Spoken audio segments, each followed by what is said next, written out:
തെരഞ്ഞെടുപ്പുകളിൽ DCC അധ്യക്ഷന്മാർക്ക് മത്സര വിലക്ക് ഏർപ്പെടുത്തി ഹൈക്കമാൻഡ്. ലോക്സഭാ, നിയമസഭാ തെരഞ്ഞെടുപ്പുകളിൽ സ്ഥാനാർത്ഥികളാകുന്നതിൽ നിന്നും വിലക്കാനാണ് ഹൈക്കമാൻഡ് നീക്കം.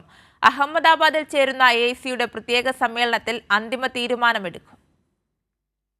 AICC പ്രവർത്തക സമിതി അംഗം മുകുൾ വാസ്നിക് സമർപ്പിച്ച റിപ്പോർട്ടിലാണ് DCC അധ്യക്ഷന്മാർക്ക് മത്സര വിലക്ക് വേണമെന്ന നിർദ്ദേശം മുന്നോട്ട് വച്ചിരിക്കുന്നത്.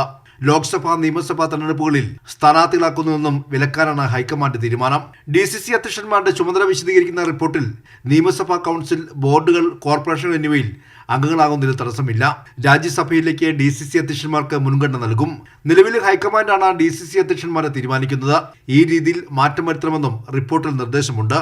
PCC അധ്യക്ഷനും പാർലമെന്ററി നേതാവുമടക്കം സംസ്ഥാനത്തെ വിരലിലെണ്ണാവുന്ന മുൻനിര നേതാക്കൾ മാത്രം സ്ഥാനാർത്ഥികളെ തീരുമാനിക്കുന്ന രീതിയിലും മാറ്റം വരുത്തും. കേന്ദ്ര തെരഞ്ഞെടുപ്പ് സമിതി DCC അധ്യക്ഷന്മാരെ ദില്ലിയിലേക്ക് വിളിപ്പിച്ച ശേഷം ഇവരുടെ അഭിപ്രായം കൂടി തേടിയ ശേഷമായിരിക്കും അന്തിമ തീരുമാനം. താഴെത്തട്ടിൽ പാർട്ടിയെ ശക്തിപ്പെടുത്താനും DCC അധ്യക്ഷന്മാർക്ക് വിപുലമായ അധികാരവും നൽകാനാണ് തീരുമാനമെന്നാണ് റിപ്പോർട്ടിൽ പറയുന്നത്.